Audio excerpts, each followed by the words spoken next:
একটা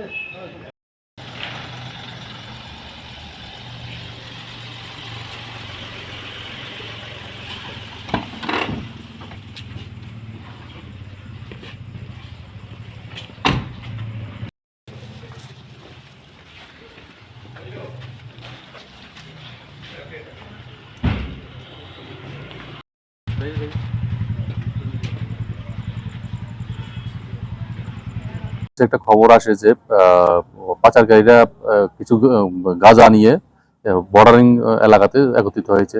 সেই অনুযায়ী আমরা পশ্চিম নারায়ণপুর এলাকাতে রেড করি এবং বর্ডারের কাছে জঙ্গলের মধ্যে আমরা টোটাল 6 প্যাকেটের মধ্যে মোট 12 কেজি গাঁজা পাই, যদিও দুষ্কৃতিকারীরা পালিয়ে যায়।